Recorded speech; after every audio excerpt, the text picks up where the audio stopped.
ख्वाहिशों का क्या है साहब, कुछ अगर पूरी हो भी गई तो कुछ अधूरी ज़रूर रह जाएंगी। हाय फ्रेंड्स, मैं हिज़ा ज़िंदगी के सफ़र में अपनी नई कहानी के साथ आपका स्वागत करती हूँ। उम्मीद करती हूँ आप लोग जहाँ कहीं भी होंगे बहुत अच्छे होंगे। एक बार एक बाप बेटे स्कूटर पे कहीं जा रहे थे। उन्होंने रास्ते में देखा कि कुछ लड़के कीचड़ में एक दूसरे को मारते हुए आगे बढ़ रहे हैं। उस आदमी ने स्कूटर रोका और पूछा कि बेटा, ये क्या कर रहे हो, क्यों लड़ रहे हो इस कीचड़ में? तो उन लड़कों ने कहा कि अंकल, आपको दिखाई नहीं देता क्या? सामने देखिए, वहाँ एक सोने की बॉल है और हम उस सोने की बॉल को पाना चाहते हैं। उस आदमी ने जब देखा तो वाकई वहाँ एक सोने की बॉल थी। अब उस सोने की बॉल को देख के उस आदमी ने एक ख्याली पुलाव बनाना शुरू कर दी कि काश ये सोने की बॉल मेरे पास आ जाए तो मेरा और मेरे बेटे का ज़िंदगी सुधर जाएगी और हम आगे की ज़िंदगी बहुत ऐशो आराम से काटेंगे। ये देख के उसने आओ देखा ना ताओ देखा और अपने इकलौते बेटे को उस कीचड़ में धक्का दे दिया। बेटा, जिसको बेचारे को ना तैरना आता था, ना ये पता था कि मैं क्यों मुझे धक्का दिया गया, लेकिन वो बाप के कहने पे और बाप के धक्का दिए देने पे वो बस कीचड़ में अपने आप को बचाने की कोशिश करने लगा।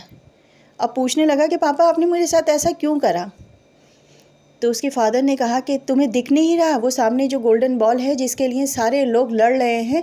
जाओ, वो बॉल तुम्हें लेकर आनी है और किसी भी कीमत पे लानी है। वो बेचारा लड़का मेहनत करके जाने की कोशिश करने लगा, लेकिन वो जैसे ही वहाँ पे जाता वो उतना और अंदर घुसता चला जाता। तब उसे समझ में आया कि ये तो कीचड़ है ही नहीं, ये तो दलदल है। उसने आवाज़ लगाई कि पापा, ये दलदल है, ये कीचड़ नहीं है। उस आदमी ने उस बच्चे की एक बात नहीं सुनी और कहा कि जैसे और लोग इस कीचड़ से इस बॉल को निकालने की कोशिश कर रहे हैं, तुम्हें भी निकालनी है। उस बेचारे लड़के ने बहुत कोशिश करी, लेकिन आखिर में वो इस कोशिश में नाकाम हो गया और इस दलदल में धंस गया और मर गया।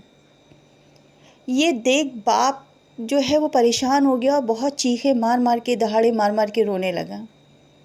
वहाँ से एक साधु गुज़र रहे थे। उन्होंने ये जब देखा तो उन्होंने कहा, भाई तुम क्यों रो रहे हो?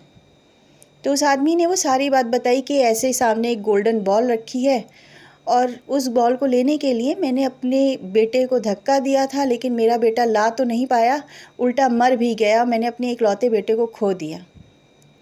साधु ने जब देखा तो उन्होंने कहा, कहाँ है बॉल? तो उस आदमी को बड़ा गुस्सा आया। उसने कहा, साधु तुम अंधे हो गए हो क्या? तुम्हें दिख नहीं रहा कि सामने गोल्डन कलर की बॉल रखी हुई है जो गोल्ड की है, प्योर? तो साधु फिर मुस्कुराए कि भाई तुम ध्यान से देखो, वो बॉल नहीं है, बल्कि वो बॉल का अक्स है, परछाई है। तुम ऊपर मुंह उठा के देखो, वो जो पेड़ लगा है, गोल्डन बॉल तो उसमें लगी हुई है।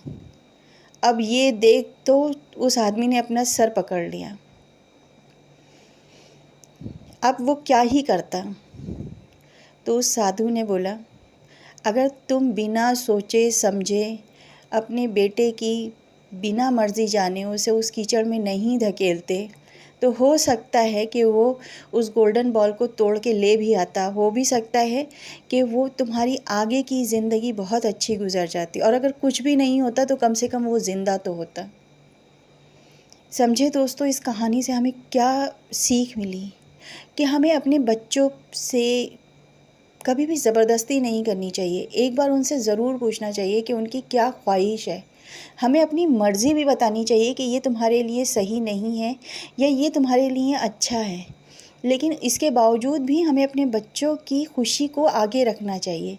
एक बार ज़रूर उनसे ये पूछना चाहिए कि क्या तुम ये कर पाओगे, क्या तुमसे ये हो पाएगा, और अगर तुम इसमें कंफर्टेबल हो तो तुम इसको ज़रूर करो, हम तुम्हारे साथ हैं। और ये बात सिर्फ पेरेंट्स के लिए, बच्चों के लिए नहीं है, बल्कि हर एक रिश्ते के लिए है।